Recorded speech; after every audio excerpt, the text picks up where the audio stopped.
پس از مدت ها انتظار نات کوین توی 16 می ساعت 15 به وقت تهران لیست شد و قیمت گذاری شد.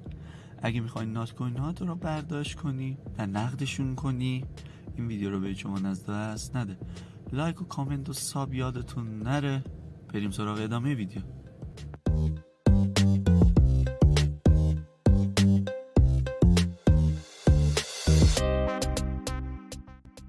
سلام عزیزای دلم، امیدوارم حالتون خوب باشه. به ریاکت تایم خوش اومدید. من ابوالفضلم و قراره تو این ویدیو بهتون یاد بدم که چطوری میتونید نات کوین هاتون رو از ربات نات کوین به ولت تونکیپرتون انتقال بدید.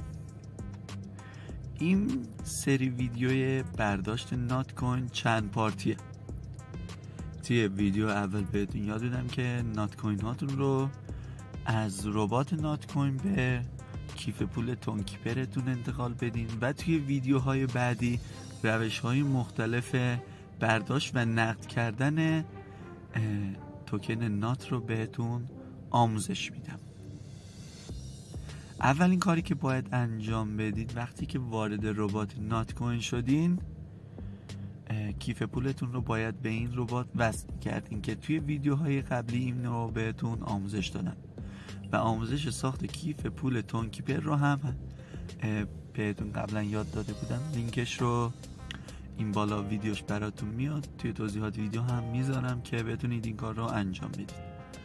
وقتی که وارد ربات شدین، از گزینه فلشی که اینجا وجود داره روش بزنید و گزینه اول که عکس کیف پول رو داره روش بزنید تا بتونید برداشت کنید. بعد از اینکه این کار رو انجام دادید، 300 تا نات کوین به عنوان کارمزد از توکن هاتون کم میکنه و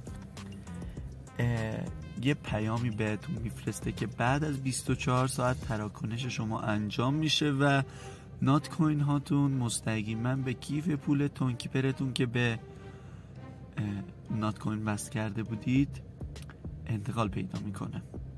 به همین راحتی.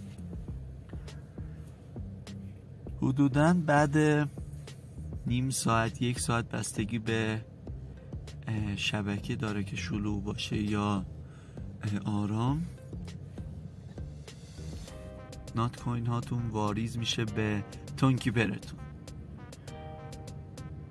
که توی ویدیوهای بعدی هم بهتون آموزش کامل برداشت و نقد کردنش رو هم یاد میدم تا بتونید این کار رو به راحتی و بدون نیاز به هیچ کسی، بدون نیاز به هیچ دلالی این کار رو انجام بدید و خودتون کاملا برداشتش کنید. اگه از این ویدیو خوشتون اومده ویدیو رو لایک کنید و دوستاتون بفرستید. چنل مردم آگاهی و زنگوله بغلش هم حتما روشن کنید که از ویدیوها و آموزش‌های جدیدی که براتون میذارم باخبر بشید.